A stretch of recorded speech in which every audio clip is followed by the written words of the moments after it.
Have you ever noticed how the people who drain you the most are often the ones you keep letting back in? Like rust eating away at strong metal, the damage they cause isn't always sudden or explosive. It creeps in quietly, slow and silent, but relentless. You don't see it right away, but one day you realize the parts of you that used to feel strongest, your patience, your peace, your resilience, have become fragile under the weight of their presence. They expect you to always respond, always be available, always hand over your emotional energy like it's an endless supply. And for a while you do, because it seems easier than confrontation, because you want to keep the peace, because you're hoping they'll change. But they don't, because their power over you only exists as long as you keep granting them access. But something shifts the moment you stop feeding into their game. Their grip starts to slip. The invisible strings they tug at become weaker, and suddenly, their presence begins to lose its weight. Imagine a pair of old shoes you've walked in for years. Comfortable, reliable, trusted to carry you. Then one day, the stitching tears mid-journey, and every step becomes painful.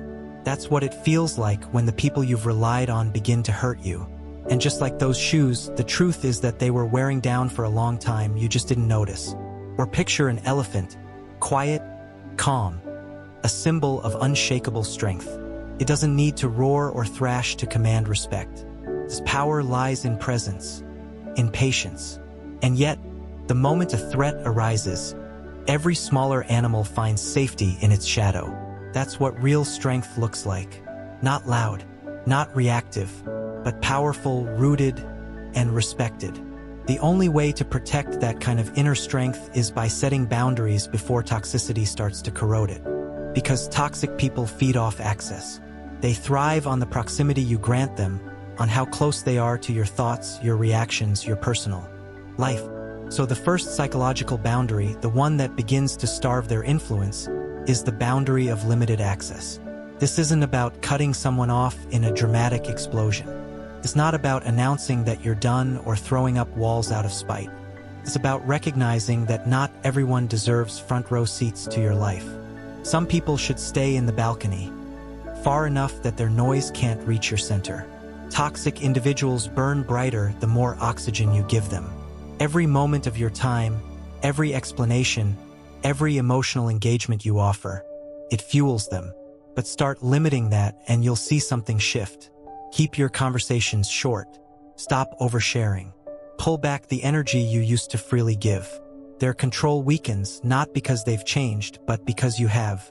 Stoic wisdom teaches us this through the words of Seneca. Associate only with those who make you better. It's not cold. It's clarity. Your peace, your energy, your growth, these are sacred. A friend of mine once dealt with a coworker who perfectly embodied the definition of toxicity. Always stirring drama, gossiping, spreading negativity like a virus in the air. At first, he engaged, thinking he was being polite. But every conversation left him mentally exhausted. Eventually, he stopped lingering near the desk, gave short, polite replies, declined unnecessary hangouts, and something magical happened. The coworker moved on.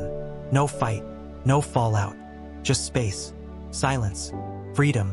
When you limit access, you're not being unkind, you're being strategic. You're choosing peace over participation. You're saying, I value my time too much to spend it on people who don't. That's not cruelty. That's wisdom, and it doesn't end there. Another critical boundary is emotional detachment. This is one of the most misunderstood and yet most powerful shields against toxic energy. Because toxic people feed on reaction. They want to know they can push your buttons. They live for your anger, your defensiveness, your need to explain or justify. But emotional detachment severs that supply. It doesn't mean you don't care. It means you care enough to protect your peace. It's the choice to stay centered when they try to pull you into their storm. Marcus Aurelius once said, choose not to be harmed and you won't be. You can't always control what people say, but you can control whether you let it affect your inner state. I remember a woman, let's call her Jennifer, who had a relative that made snide remarks at every family gathering. Passive-aggressive jabs wrapped in fake politeness. For years, Jennifer argued back, always leaving emotionally wounded. Then one day she stopped reacting, just smiled, nodded, and changed the subject. The silence was uncomfortable at first, but it was effective. The jabs stopped, not because the relative suddenly became kind, but because Jennifer's reaction, the reward, was gone. Emotional detachment is not passivity. It's power. It's not weakness. It's wisdom. When you stop reacting, toxic people lose interest. They can't manipulate what they can't disturb. And that's how you win, not by outshouting them, but by outsmarting them. Selective sharing is another often overlooked boundary. In today's world, people share everything, from their goals to their struggles, from victories to heartbreaks, with anyone willing to listen. But not everyone deserves to know your business, especially toxic people, because your information becomes their ammunition. They might pretend to care when you're vulnerable, but behind your back, they twist it, weaponize it, use it against you. Sharing too much with someone who doesn't have your best interest is like handing a loaded weapon to someone with shaky hands. A man I once knew, David, was working on a business idea he was excited about. He shared the full concept with a colleague he thought was a friend. Weeks later, that same colleague pitched the idea to the boss as his own. David was stunned. But what hurt more than the betrayal was realizing that he had handed over the blueprint without a second thought. From that day on, he became far more intentional. Selective sharing isn't about being secretive. It's about protecting what matters. Zeno, the founder of Stoicism, said, "Better to trip with the feet than with the tongue." Words, once released, cannot be taken back. And in the wrong hands, even innocent truths become dangerous. When you practice selective sharing, you maintain control over your narrative. Not everyone gets the full story.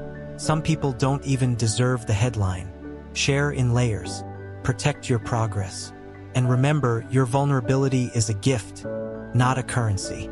Give it only to those who've earned it. The next boundary isn't something visible like a locked door or block number. It's internal. The boundary of mental real estate. Just like your home has limited space, your mind does too. And yet, toxic people often rent space in your head for free, playing reruns of past arguments, future what-ifs, and imaginary conversations you wish you had. They occupy your thoughts, even in their absence. That's the kind of rent that costs your peace.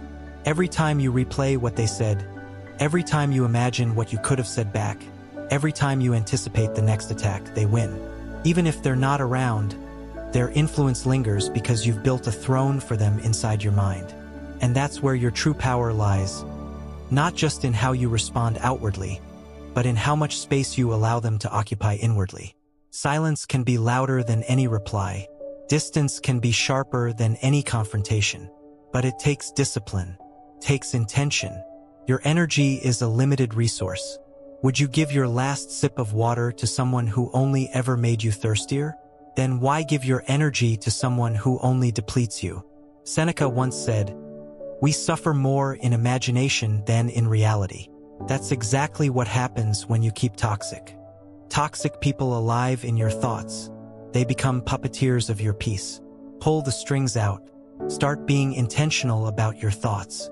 The next time their face or voice pops into your head, take a breath. Name the thought.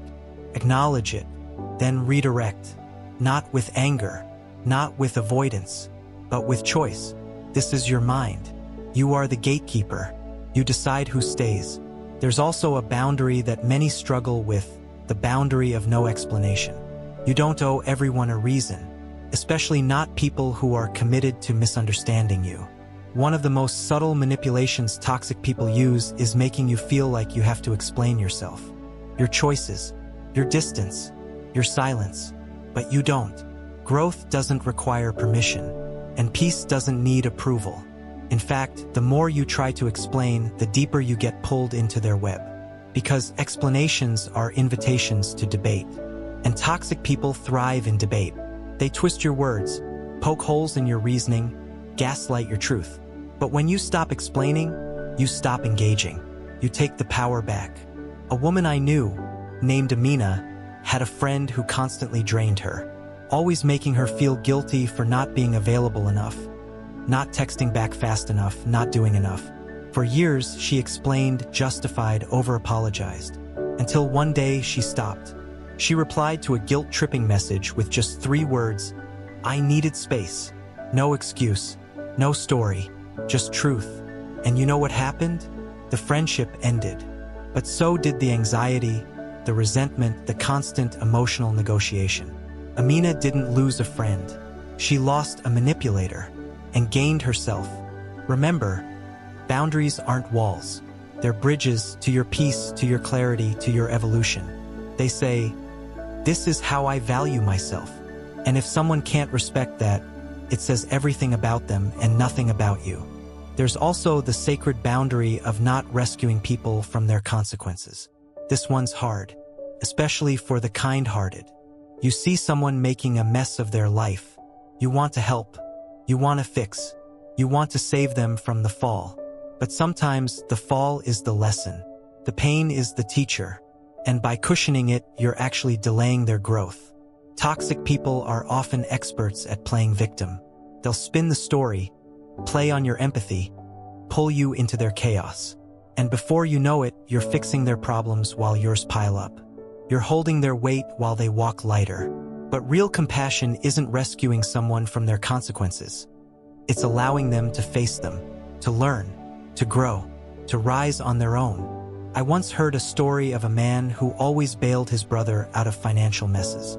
Every time the brother made a poor decision, another loan, another failed scheme, he would step in. Until one day he stopped. Not out of cruelty, but clarity. That year, the brother finally got a job, paid off debt, and started changing his habits. Why? Because he finally had to. People don't change when it's easy. They change when it's necessary. Let them feel the necessity. That's not abandonment. That's empowerment. And there's one more boundary that's essential to protect your energy. The boundary of celebration silence. Not everyone deserves to hear your dreams. Not everyone will clap when you rise.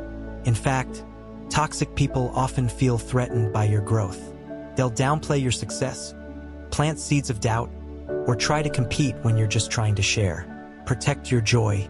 Share it with those who amplify it, not those who dim it.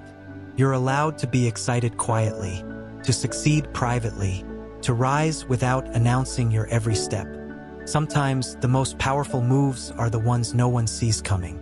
A close friend of mine once told me she had a new job offer, something she had worked years for, but she didn't tell anyone until she signed the contract and finished her first day.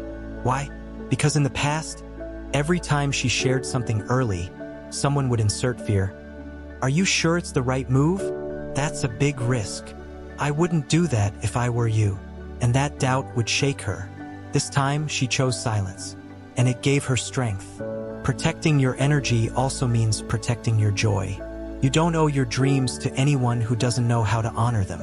These boundaries, limited access, emotional detachment, mental real estate, no explanation, non-rescue, and silent celebration, aren't about becoming cold or distant.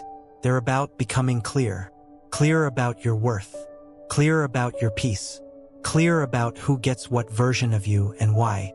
They're acts of self-respect, of spiritual maturity, of love, not just for others, but for yourself. And when you honor these boundaries, something begins to shift. Your life becomes lighter. Your mind becomes quieter. Your relationships become healthier. And your energy finally returns to you. Not everyone deserves access to you. Not everyone gets to walk through the sacred temple of your presence. So stand at the gates, not with anger, not with bitterness, but with wisdom. Smile gently, speak kindly, and guard your peace like it's the rarest treasure in the world. Because it is, and you are. There's a moment when you realize that peace isn't just found in silence. It's found in selection. The selection of who you allow to reach you, speak to you, affect you. The moment you become intentional about your energy, life starts to change. That doesn't mean you become heartless. It means you become whole. And being whole means you stop bleeding for those who only ever gave you paper cuts. There is a powerful shift that happens when you stop trying to fix broken people who don't want to be fixed.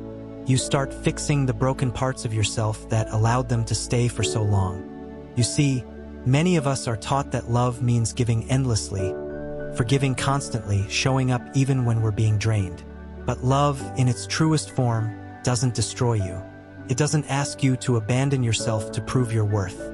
That's not love. That's self-neglect wrapped in a false idea of loyalty. Real love holds space. Real love listens. Real love respects. And when someone can't meet you there, it's not your job to lower yourself. It's your job to rise. There's a saying in Eastern philosophy, a person drowning cannot save another. And yet we try. We stretch ourselves thin for people who wouldn't lift a finger for us. We justify toxic behavior because we think we're being compassionate. But compassion without boundaries becomes self-destruction. You cannot save someone who is committed to their own chaos. You can only save yourself from being pulled into it. And this is where your growth begins. Not in the loud declarations of cutting people off, but in the quiet decisions of reclaiming your life. No dramatic goodbyes. No harsh confrontations. Just a steady removal of your energy from spaces that don't deserve it. A gentle closing of doors that once led to pain. A silent unfollowing, not just online, but in your mind, your heart, your spirit. Think about the conversations you replay over and over. The ones where you said too much or not enough. The moments where someone made you feel small, and you walked away carrying their projection like it was your truth. Those tapes play on repeat, and they drain your power. But here's the truth. You don't need closure from someone who benefits from your confusion. You don't need validation from someone who thrives on your insecurity. Sometimes the most powerful closure is deciding you're done needing theirs. And you know what happens when you stop chasing closure? You create space. Space for new energy. Space for joy.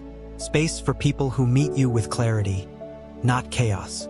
Who see you not through the lens of their wounds, but through the light of your truth. You begin to attract what you reflect.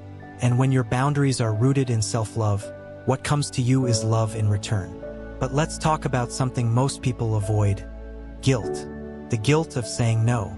The guilt of pulling away. The guilt of protecting yourself. Creeps in quietly, especially when you've been conditioned to prioritize others above yourself. Toxic people will weaponize that guilt. They'll call you selfish, cold, uncaring. But here's what they won't tell you. Your boundaries are only a problem for those who benefited from you having none. You don't owe anyone an explanation for choosing peace. You don't owe anyone your energy just because they're used to receiving it. You are allowed to evolve, to outgrow dynamics that no longer align, to redefine what access looks like. And yes, some people will fall away, but let them exit with grace, even if they do it with noise. Your peace doesn't require their approval. Only your permission. This journey, the one you're on right now, it's not about becoming someone new. It's about remembering who you were before the world convinced you to be small. Before the trauma. Before the conditioning. Before the lies that made you believe you had to shrink to be loved. Your power isn't in how loudly you defend yourself. It's in how silently you rise. How peacefully you protect. How gracefully you release. There's strength in quiet decisions. In walking away without bitterness, in choosing solitude over fake companionship, in spending time with yourself and realizing your own presence is enough. Some of the most sacred healing doesn't happen in therapy rooms or retreats. It happens in your bedroom, in the stillness of your soul when you finally say, I deserve better, and actually believe it. And that belief changes everything. You start showing up differently. You stop begging for love. You stop explaining your worth. You stop settling for crumbs when you were born to feast. You become magnetic, not because you're trying to be, but because your energy speaks before you do. Because people can feel when someone has done the work. When someone has faced their shadows, loved their wounds, and emerged with wisdom in their eyes. You stop fearing loneliness because you realize solitude is sacred. And when you no longer fear being alone, you stop tolerating people who make you feel lonelier than silence ever could. You begin to understand that energy is currency, and you stop spending it on things that don't grow you, nourish you, or honor you. You no longer explain your decisions. You embody them. You no longer seek revenge. You elevate. You no longer react. You respond with clarity, with purpose, with presence. Because peace isn't passive. It's powerful. It's a daily choice. And every time you choose it, you reclaim a piece of yourself that was once lost in the noise of other people's expectations. So here you are, standing at the threshold of your becoming. You've seen the damage of leaking energy. You've felt the ache of giving too much. And now you're choosing different. Not from a place of bitterness, but from a place of wisdom. Because now you know, not everyone deserves access to you. Not everyone can handle the weight of your light. And that's okay. You're not here to be understood by everyone. You're here to honor yourself, to walk with intention, to love with discernment, to protect your peace like it's the most sacred thing you own. Because it is. There's something profoundly freeing about learning to say no. Not just the word itself, but what it stands for. No to chaos. No to disrespect. No to the stories you've outgrown. Each no becomes a yes to yourself, a reclaiming of your time, your peace, your purpose. You start realizing that not every phone call needs to be answered. Not every message deserves a reply.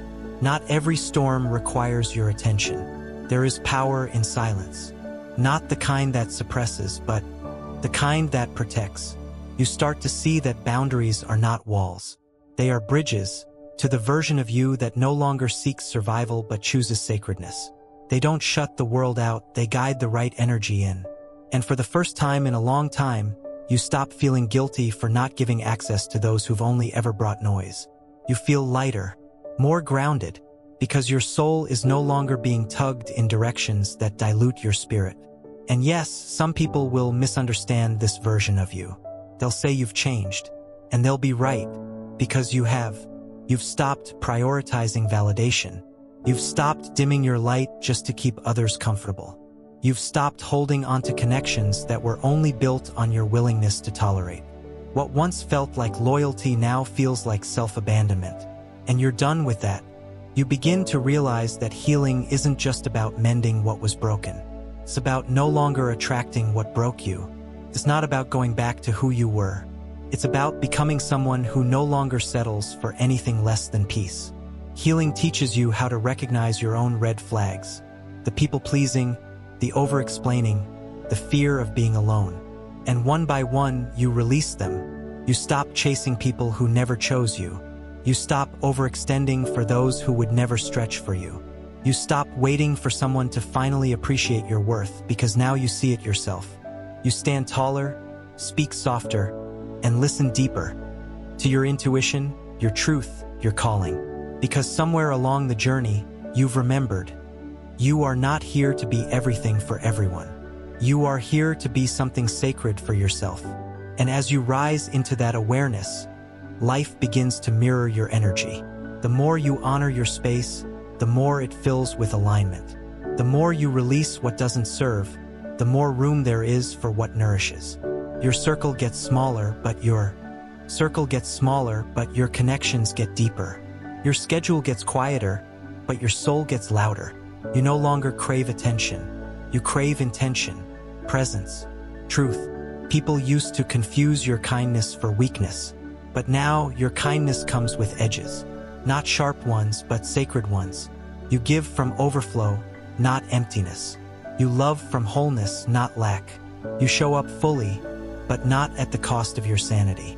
Because now you understand that peace is not found in avoiding discomfort. It's found in facing what hurts and choosing not to bleed for it anymore. You stop seeking revenge or closure. You start seeking release. You realize that revenge keeps you bound to the wound, but release sets you free. You stop trying to be understood by those who never listened. You stop needing apologies from people who still lie to themselves. You let it all go, not because it didn't matter, but because it no longer controls you. Forgiveness becomes your revolution, not the kind that invites people back into your life, but the kind that clears them from your nervous system. You feel the weight of unspoken words lift. You feel your shoulders relax, your jaw soften, your breath deepen, because carrying pain became too expensive. And peace became the new standard.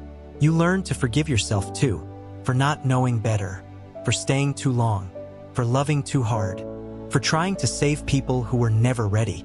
You give yourself grace. You realize that your softness was never a flaw, it was your superpower.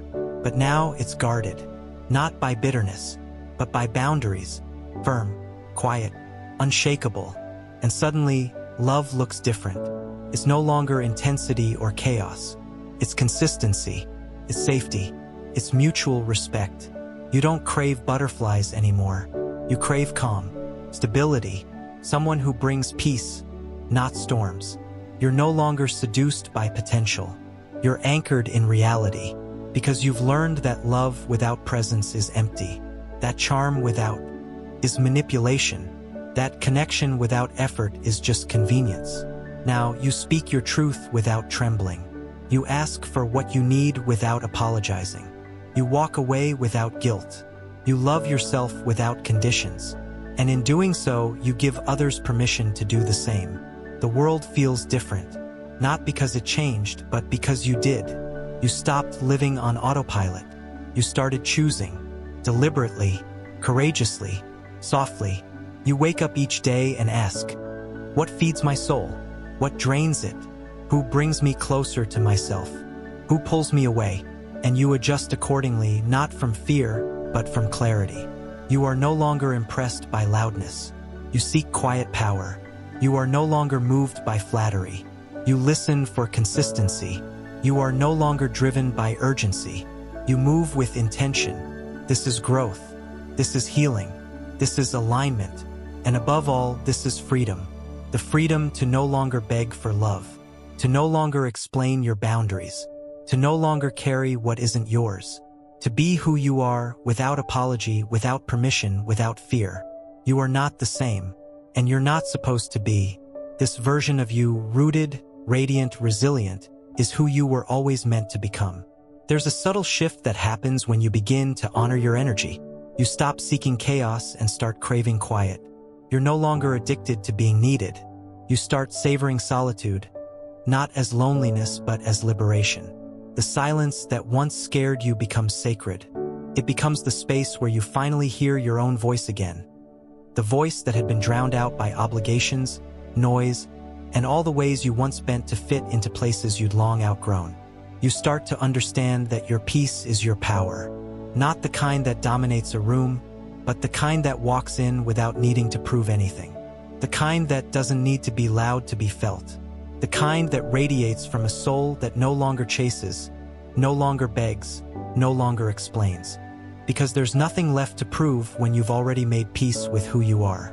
And this is where life begins to bloom in unexpected ways. Opportunities start arriving, not because you were desperate, but because you were aligned. People begin to treat you differently, not because you demanded it, but because you embodied it. Your energy introduces you before your words do. And now your energy says, I am enough. I am whole. I am not here to entertain what drains me. You stop running toward love that hides, and you stop clinging to people who show you their absence more than their presence. You learn that not everyone is meant to understand your journey, and that's okay. Some people were only meant to walk beside the older version of you.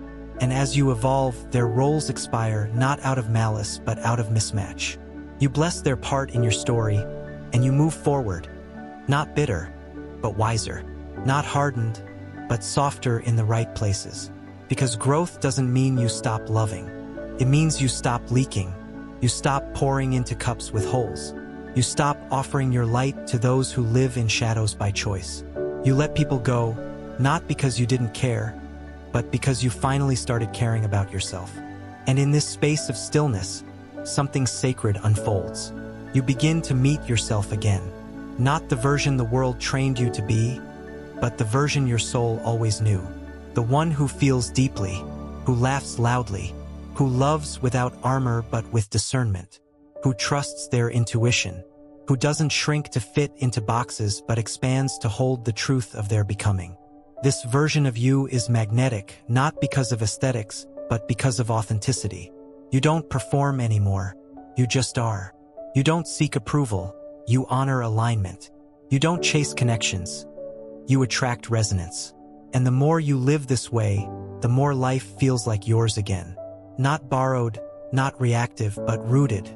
You stop saying yes to things that insult your soul. You stop engaging in conversations that drain your spirit.